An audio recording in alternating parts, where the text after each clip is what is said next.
वंदे मातरम आज हम देखेंगे इंडस्ट्रियल जो लोकलाइजेशन एनालिसिस है, इसमें हम थियोरेटिकल विधि से थियोरेटिकल मेथड से हम इसका एनालाइज करेंगे कि कैसे किस प्रकार से निवेशक सिद्धांतों के द्वारा अपनी जो परियोजना है उसको इस्टेब्लिश करने के लिए अर्थात किस स्थान निर्धारण के लिए किस जगह पे मतलब किस method, how many method they have to use, किस मेथड का प्रयोग करके वो सिद्धांतिक स्थान निर्णय पे पहुंचता है कि किस स्थान पे इंडस्ट्री को लगाया जाए। तो सबसे इसमें दो सिद्धांत महत्वपूर्ण हैं जो आर्थिक फैक्टर्स पे आधारित हैं। वो है वेबर की थ्योरी, ठीक, अल्फ्रेड वेबर जो जर्मनी के थे, और दूसरा सार्जेंट फ्लोरेंस है। ठीक है, अब डिफरेंस क्या है ये देखिए, ये डिडक्टिव मेथड पे निगमन प्रणाली पर आधारित है, क्योंकि निगमन प्रणाली पे आधारित है। उसके बाद आया कौन सा आया, सार्जेंट फ्लोरेंस। ठीक है, इसके बाद आया सार्जेंट फ्लोरेंस जो आगमन पद्धति पर आधारित है। ठीक है, इसको आप देख सकते हैं कि what is mean of difference. ठीक है, निगमन प्रणाली और आगमन प्रणाली में अंतर क्या है। अर्थशास्त्री को मेथड्स के आधार पर डिवाइड करते हैं तो दो भागों में बढ़ता है वो, एक तो डिडक्टिव एंड दूसरा इंडक्टिव।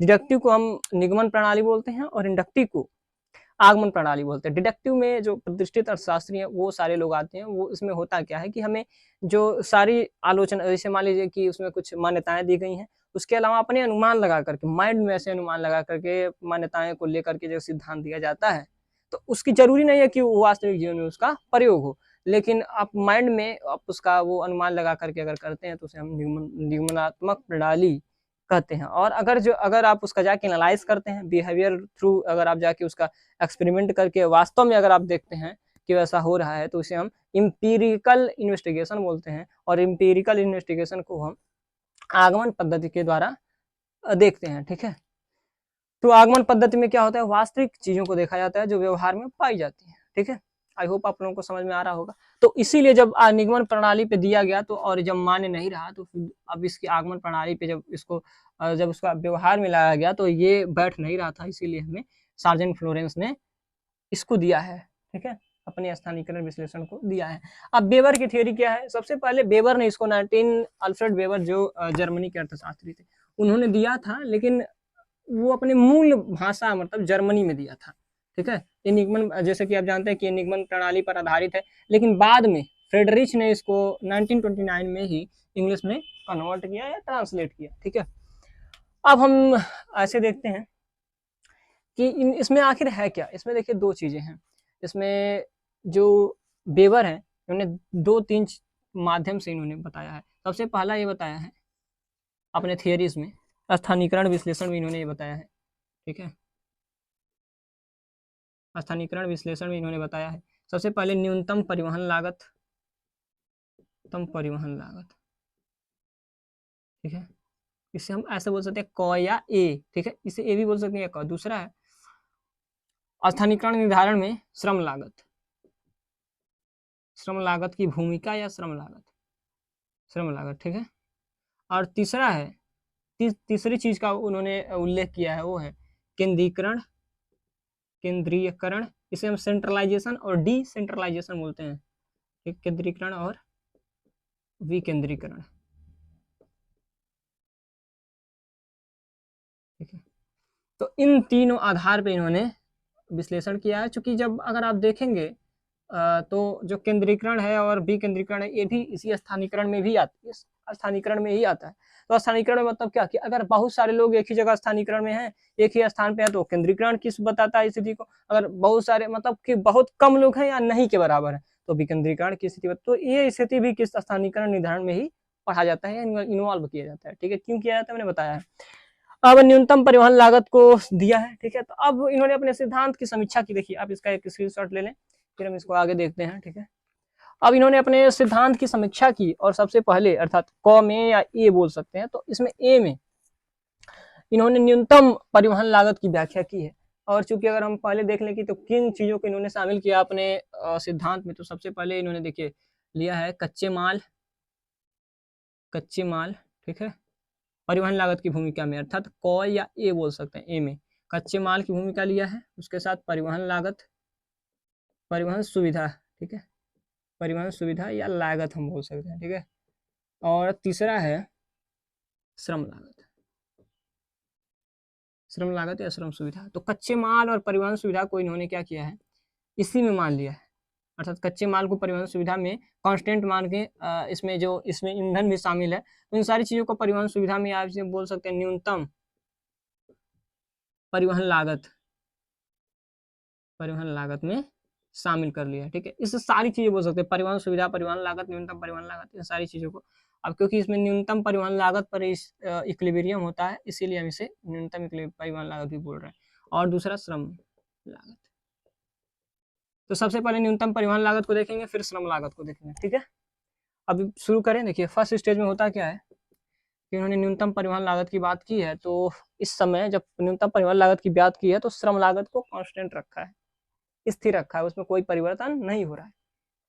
हाँ, एक चीज और है कि ये किस पे आधारित है, ये पूर्ण प्रतियोगिता के मान पे आधारित है, मतलब कि मान्यता पे आधारित है कि कांस्टेंट हैं, जैसे कि जो सारे केंद्र हैं वो कांस्टेंट हैं और वहाँ पे लेबर की सप्लाई अनलिमिटेड है, एक निश्चित कॉस्ट पे, एक प्राइस फिक्स है और वहाँ पे लेबर की जो सप्लाई है अनलिमिटेड है। और दोनों जो 2-3 संस्थाएं हैं श्रम के, उन दोनों के बीच मूवेबल श्रम जो है या लेबर है मूवेबल नहीं है, अर्थात एक संस्था दूसरे जगह नहीं जा सकता। ये सारी मान्यताएं हैं इसमें। ठीक है, अब देखते हैं परिवहन लागत की भूमिका। तो परिवहन लागत की भूमिका किस प्रकार से इसमें देखा गया। लाउंडर्ट एक थे, लाउंडर्ट। तो लाउंडर्ट ने एक स्थानीकरण त्रिभुज दिया है, उसके माध्यम से उसका प्रयोग करके जो वेबर हैं उन्होंने अपने न्यूनतम परिवहन लागत की व्याख्या की है। वो होता कैसे है, देखिए कैसे होता है। ये ऐसे होता है, ऐसे। आपको कोई दिक्कत नहीं होगी, सब समझ में आएगा, it is my guarantee to you.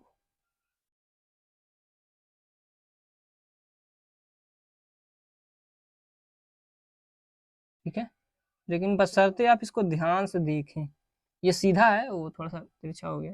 अब यहाँ पे M1 लिखा है, M2 लिखा है और C लिखा है। आप क्वेश्चन करें अगर कोई दिक्कत हो तो। ठीक है, अब M1, M2 और C, तो इन्होंने क्या कहा है कि न्यूनतम परिवहन स्थानीकरण त्रिभुज किसके माध्यम से बनता है। तो इन्होंने कुछ चीजें मान्यताएं लेकिन मान लीजिए कि कोई वस्तु है, कोई वस्तु को हमें बनाना है, जैसे मान लीजिए D मान लीजिए, E मान लीजिए। तो ये सारी वस्तु, मान लीजिए कोई एक वस्तु बनाना है, जैसे मान लीजिए D हो या कुछ भी हो, ठीक है, या कोई वस्तु हो, तो इसको बनाने के लिए 2 प्रकार के रॉ मटेरियल की आवश्यकता होती है। कितने प्रकार की, 2 प्रकार की। ठीक है, तो उसी 2 प्रकार की जो रॉ मटेरियल की आवश्यकता है, उसमें M1 और M2 दोनों कच्चे माल के केंद्र है। चूंकि वो कच्चे माल के रूप में आएंगे तो ये दोनों क्या है, कच्चे माल के रूप में, जो कच्चे माल के केंद्र हैं, कच्चे माल के केंद्र हैं। आप इसको ऐसे लिख सकते हैं, आप इसको M1 और M2 रहने दें और यहाँ पे ऐसे लिख दें कि M1 एंड M2 क्या है, कच्चे माल के केंद्र हैं, कच्चे माल के केंद्र। और दूसरा क्या है, पहला है, दूसरा जो C है, ठीक, वो अंतिम बाजार है, अंतिम बाजार को व्यक्त कर रहा है। क्यों व्यक्त कर रहा है, क्योंकि जो मान लीजिए जो बनेगा हमारे पास, जो वस्तु तैयार होगा चाहे कुछ भी हो, तो उसको वहां तक ले जाना होगा ना, वहां तक ले जाना होगा, अंतिम बाजार तक। तो हमें देखते हैं, चूंकि हमें न्यूनतम, ध्यान दीजिएगा, न्यूनतम परिवहन लागत की व्याख्या करनी है। कैसे करेंगे, तो हम ये देखेंगे कि M1, M2 और C के बीच में न्यूनतम परिवहन लागत, ऐसा न्यूनतम परिवहन लागत जो तीनों के रूप में बैलेंस हो। ऐसा नहीं कि कोई ज्यादा हो कोई कम, ऐसे नहीं, तीनों बैलेंस होना चाहिए। उस ऐसा पॉइंट जिसपे तीनों बैलेंस हो। अगर मान लीजिए एग्जांपल दैट कि अगर M1 के पास, M1 के नजदीक अगर कोई केंद्र है, स्थानीकरण का केंद्र अगर M1 या जो P है ना, वो अगर मान लीजिए यहाँ पे इस कच्चे माल पे आ जाता है, ठीक है, तो ये जो है अपनी तरफ आकर्षित करेगा, क्योंकि इसका परिवहन लागत कम होगी तो ये अपनी तरफ आकर्षित कर रहा है। ठीक है, और ये भी अपनी तरफ आकर्षित कर रहा है, क्योंकि ये दूरी पे है तो उतना इफेक्ट नहीं करेगा, और ये भी इफेक्ट नहीं करेगा अगर ये यहाँ पे हो तो। लेकिन अगर मान लीजिए कि ये इसके करीब हो तो ये इसको खींचेगा, अगर इसके करीब हो तो ये इसको स्थानीकरण को खींचेगा, क्योंकि हमने न्यूनतम परिवहन लागत की बात की है, तो ये सब अपने अपने पास खींचेंगे। या एक चीज और है, अगर यहाँ की लागत कम हो, जो परिवहन लागत, परिवहन पे जाने का मतलब या दोनों का मतलब एक ही है कि अगर नजदीक होगा तभी यहाँ का लागत कम होगा। तो अगर अंतिम बाजार का लागत कम है, ठीक है, तो ये अपनी तरफ खींचेगा। सब सीधे सिंपल में बता रहे हैं कि अगर यहाँ की लागत कम है, परिवहन की, यहाँ पे जाने में परिवहन की लागत कम है तो ये अपनी तरफ खींचेगा। अगर यहाँ पे जाने पे परिवहन की लागत कम है तो अपनी तरफ खींचेगा। अगर यहाँ पे जाने की परिवहन लागत कम है तो अपनी तरफ खींचेगा। अब हमने बताया कि आखिर 2 कच्चे माल के केंद्र को क्यों रखे हैं, क्योंकि जो हमारा उत्पाद है वो 2 रॉ मटेरियल से या 2 कच्चे माल से बन रहा है। ठीक है, और एक हमें अंतिम बाजार क्यों है, क्योंकि दोनों का जो मिश्रण है, जो प्रोडक्ट बन रहा है दोनों के मिश्रण से वो कहाँ पे जा रहा है, सी पे अर्थात अंतिम बाजार पे। ठीक है, आई होप आप लोग समझ में आ रहा होगा। अब पी पे क्यों निर्धारित हो रहा है, क्योंकि यह पी पे तीनों जगह बैलेंस है, मतलब तीनों की जो परिवहन लागत है वो एक जैसी आ रही है, बैलेंस्ड है। ठीक है, आई होप आप लोगों को समझ में आ रहा होगा। इसको कैसे व्यक्त करेंगे और इसमें स्थानीयकरण का निर्धारण किस प्रकार से होगा, इसको आगे हम देखते हैं। सबसे पहले आप इसका एक स्क्रीनशॉट ले लें। ठीक है, हमें कुछ इरेज करना पड़ेगा, फिर हम बताएंगे इसको। ठीक है, अब चूंकि मान लेते हैं, ठीक है, अब मानते हैं कि जो पी से सबकी लागत ट्रांसपोर्टेशन कॉस्ट कितनी हो सकती है, तो अगर मान लीजिए यम से लेके पी तक जाने में, ठीक है, यम वन से पी की दूरी मान लीजिए ए है और यम टू से पी की दूरी बी है और पी से सी की दूरी सी है, स्मॉल है सारा। तो अब इतना है, तो अब मान लीजिए M1 से P तक जाने में, M1 से P तक जाने में परिवहन लागत T1 है, M2 से P तक जाने में स्थानीयकरण बिंदु तक लेके जाने में M1 को और M2 को परिवहन लागत T2 है, और जो C तक ले जाने में है P से, जो P से जैसे मान लीजिए स्थानीयकरण बिंदु, इससे अगर हम अंतिम बाजार तक ले जाते हैं प्रोडक्ट को, तो उसका जो परिवहन लागत है वो कितना है, T3 है। ध्यान से देखिएगा, T3 है। अब माना कि सारी चीजों को ध्यान से सुनिएगा तभी समझ में आएगा। माना कि एक वस्तु बनाने के लिए, जैसे मान लीजिए कोई वस्तु है, तो उसके एक इकाई को बनाने के लिए हमें M1 की x मात्रा ले जानी होगी P तक और M2 की y मात्रा P तक ले जानी होगी। तो M1 की कितनी मात्रा, M1 की ले जानी होगी x मात्रा, M2 की y मात्रा। ठीक है, कहाँ तक, P तक। और C पर तो मान लीजिए कोई मात्रा ले नहीं जानी होगी, क्योंकि जो बनेगा वो सारा लेके जाना है। ठीक है, तो ध्यान दीजिएगा। अब क्या बनेगा, ठीक है, अब इसका फार्मूला बनेगा कि जब M1 बिंदु है, M1 बिंदु से P तक ले जाने में जो x इकाई को, देखिए M1 बिंदु से लेके जाने में x इकाई को P तक ले जाने में, ठीक है, M1 कच्चे माल का x इकाई को P तक ले जाने में जो हमारे पास परिवहन लागत आएगा, कुल लागत आएगा, वो क्या हो जाएगा, x हो जाएगा। देखिए यहाँ पे a हो जाएगा, क्योंकि ये दूरी को बता रहा है, x बता रहा है मात्रा को और T1। आई होप आप लोगों को समझ में आ रहा है। दूसरा है कि M2 को P तक ले जाने में, ठीक है, M2 के y मात्रा को P तक ले जाने में जो परिवहन सुविधा लग रही है T है, तो कुल लागत कितनी हो जाएगी, यहाँ पे a है, तो हमने इसको b माना था तो b, और एक जगह पे y माना था तो यहाँ पे y और T2। ठीक है, अब देखिए P जो है स्थानीयकरण बिंदु पे मान लीजिए हमारा उत्पादन हो गया। ठीक है, स्थानीयकरण बिंदु यहाँ, इसका मतलब यहाँ पे उत्पादन हो रहा है, तो यहाँ पे उत्पादन हो रहा है। अब इसको C तक ले जाने में क्या हो जाएगा, CT3 परिवहन लागत। अब न्यूनतम परिवहन लागत कहाँ होगी, जहां पर AXT1 प्लस BYT2, ठीक है, प्लस CT3, ये न्यूनतम होगा। ध्यान दीजिएगा, ये न्यूनतम, आप इसको एक बार स्क्रीनशॉट ले लें। ठीक है, जब ये न्यूनतम होगा वहां पर हमें परिवहन लागत मिलती है, वहां पर न्यूनतम परिवहन लागत मिलती है। अब देखिए, अब इसके लिए न्यूनतम परिवहन लागत को निकालने के लिए हमें A और B और C का मान निकालना जरूरी है, क्योंकि दूरी को बता रहा है। दूरी पता चल जाए तो हमें x मात्रा और y मात्रा की जगह पे मतलब गुणा कर देंगे, तो उसका विश्लेषण करने के बाद हम क्या करेंगे, निकाल लेंगे सारा न्यूनतम परिवहन लागत। ठीक है, ये सब माना गया और ऐसा है इसमें, क्योंकि ये दूरी को बता रहा है। x मात्रा पे जगह पे अगर मान लीजिए 2 किलो 10 किलो तो हम रख देंगे जितना है वास्तव में, और T परिवहन लागत तो परिवहन लागत भी रख देंगे, लेकिन हमें दूरी नहीं पता है। परिवहन भी बता सकता है क्वेश्चन में, लेकिन दूरी उसको पता ही नहीं है। तो हमें दूरी पता करना है ना, दोनों के बीच में दूरी कितनी है स्थानीयकरण में, तीनों की जगह पे, तो हमें ABC का मान निकालना जरूरी है। और इसको निकालने के लिए हमारे पास एक जो ट्रिग्नोमेट्री है, ठीक है, ट्रिग्नोमेट्री नहीं, क्या नाम है उसको, इकोनोमेट्रिक्स है, अर्थमिति में एक थियरी है, थ्योरी ऑफ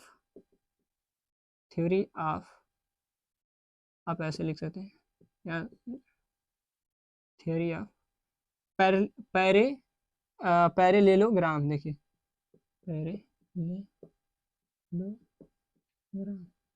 ठीक है, ये वाली इसको आप पढ़ लीजिएगा, थ्योरी ऑफ पैरेलेलोग्राम। ठीक है, इसको हम इंग्लिश में बोलते हैं।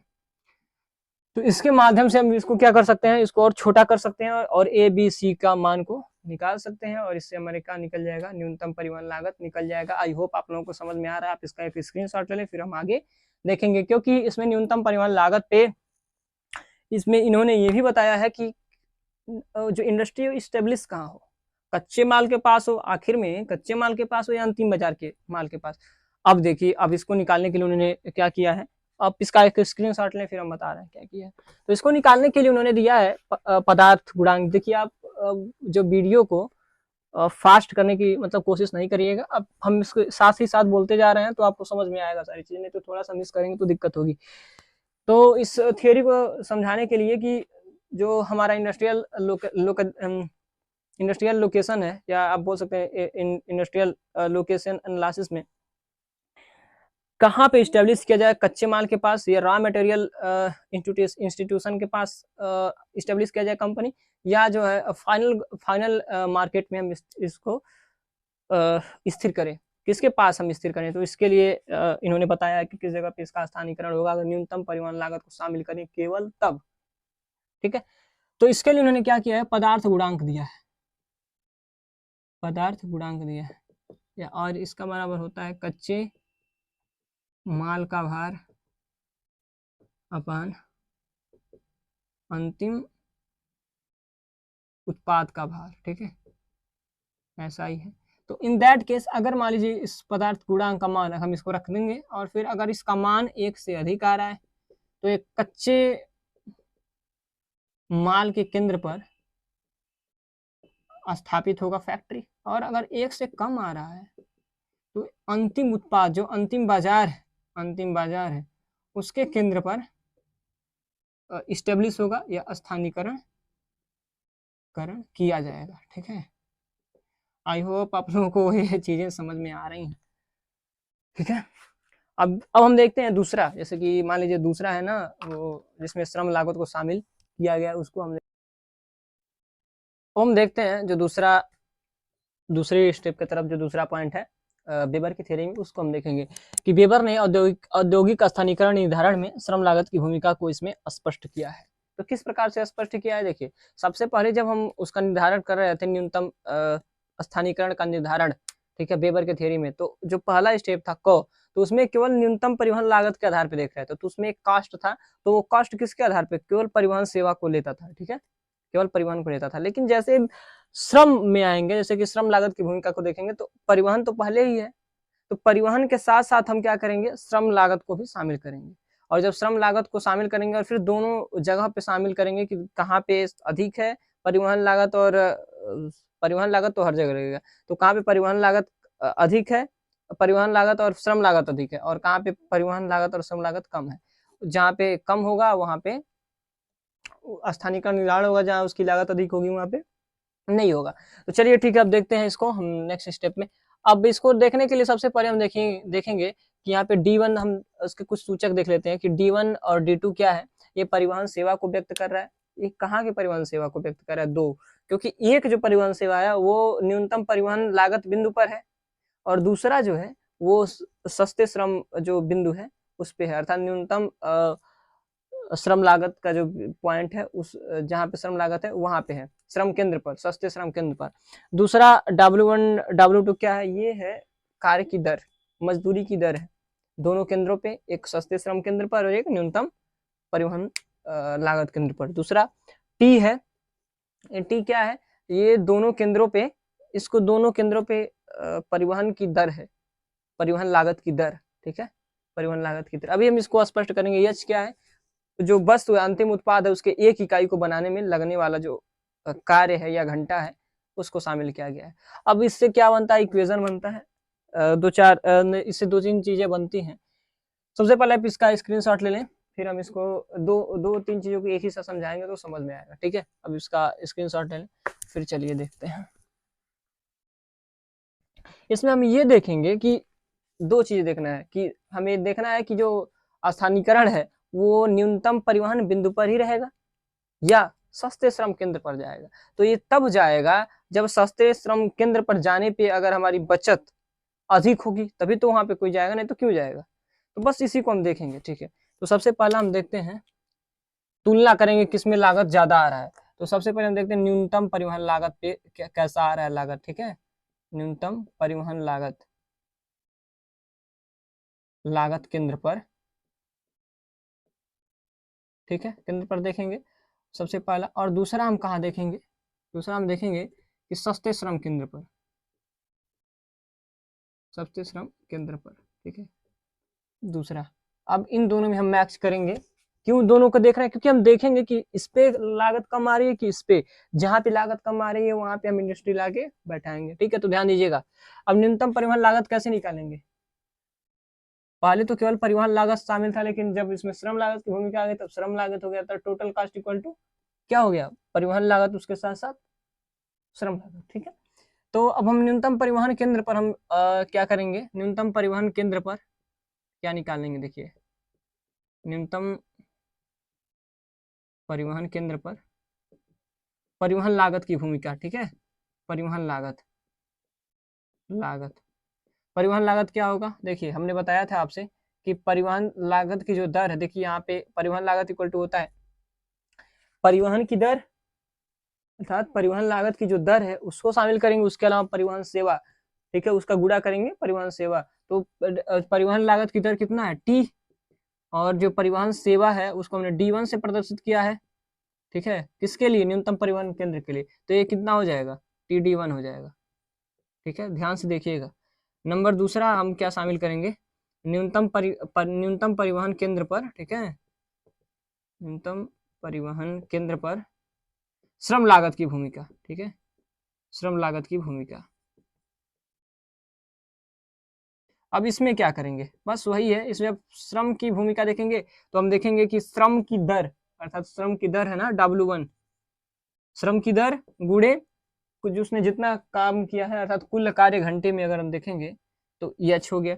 तो ये कितना हो जाएगा W1H। अब दोनों को जब हम जोड़ देंगे तो क्या हो जाएगा, टोटल कास्ट हो जाएगा। तो टोटल कास्ट इक्वल टू क्या हो जाएगा, यहाँ पे टोटल कास्ट इक्वल टू हो जाएगा T, ध्यान से देखिएगा, TD1 प्लस W1H, ठीक है, ये हो जाएगा। यहाँ पे जो न्यूनतम परिवहन केंद्र पर जो कुल लागत आ रही है वो ये आ रही है, कितना आ रही है, TD1 प्लस W1H। अब सस्ते श्रम केंद्र पर देख लेते हैं।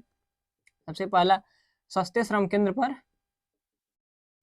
सस्ते श्रम केंद्र पर क्या है, परिवहन लागत, ठीक है, परिवहन लागत कितना है, परिवहन लागत जब हम निकालेंगे तो क्या करेंगे, सस्ते श्रम केंद्र पर परिवहन लागत, तो बस वही है।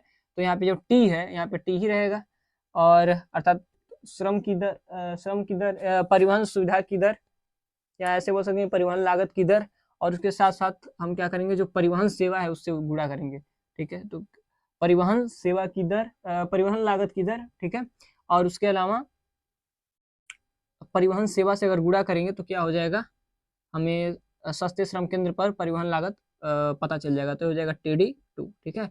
दूसरा हम लेंगे सस्ते श्रम केंद्र पर, अब सस्ते श्रम केंद्र पर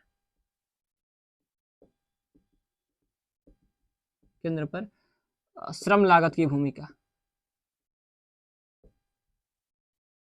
ठीक है, भूमिका। तो इसमें क्या करेंगे, सस्ते श्रम लागत की भूमिका, तो फिर वही मजदूरी की दर, और उसका गुणा करेंगे कुल कार्य घंटा, अर्थात जो कितना मतलब कि एक वस्तु को उत्पादित करने में जो अंतिम है, एक इकाई उत्पादन करने में कितना घंटा लग रहा है, तो कुल कार्य घंटा हम देखेंगे तो उसको हम शामिल करेंगे, तो हो जाएगा W2H। अब इसका जो हम टोटल करेंगे कुल लागत, जब टोटल करेंगे इसका तो ये हो जाएगा TD2 प्लस W2H, ठीक है। आप इसका स्क्रीनशॉट ले लें, फिर हम आगे देख रहे हैं, ठीक है, इसका एक स्क्रीनशॉट ले लें सबका।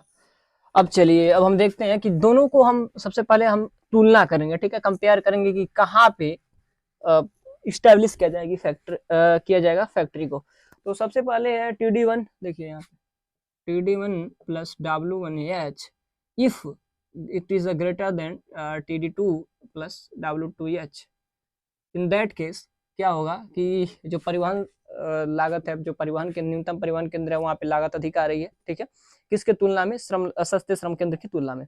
तो इस स्थिति में क्या होगा, कहाँ पे परिवहन लागत होगा, कहाँ पे स्टेब्लिश होगा स्थानीयकरण बिंदु, इस स्थानीयकरण बिंदु हो जाएगा सस्ते श्रम केंद्र पर। लेकिन अगर यही स्थिति यहाँ पे क्या होगा, सस्ते श्रम केंद्र पर, ठीक है, इंडस्ट्री स्थापित होगी। अगर यहाँ पे ये स्थिति आ जाती है, देखिए कैसे यहाँ पे ये स्थिति आ जाती है, तो इन दैट केस जो परिवहन होगा वो कहाँ पे होगा, न्यूनतम लागत बिंदु पर ही, न्यूनतम लागत बिंदु पर, अर्थात न्यूनतम परिवहन लागत बिंदु पर ही रहेगा। ठीक है, न्यूनतम परिवहन लागत बिंदु पर ही रहेगा। आई होप आप लोगों को समझ में आ रहा है।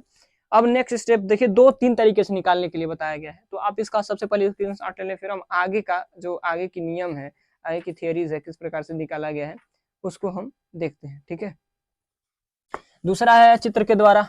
चित्र को जब चित्र के द्वारा देख रहा मतलब निकालने के लिए उन्होंने बताया है कि कहाँ पे होगा स्थानीयकरण विधान, तो इसके लिए हम आपको एक चित्र दे रहे हैं, इसको बना लें और फिर इसका हम निर्णय करते हैं। ठीक है,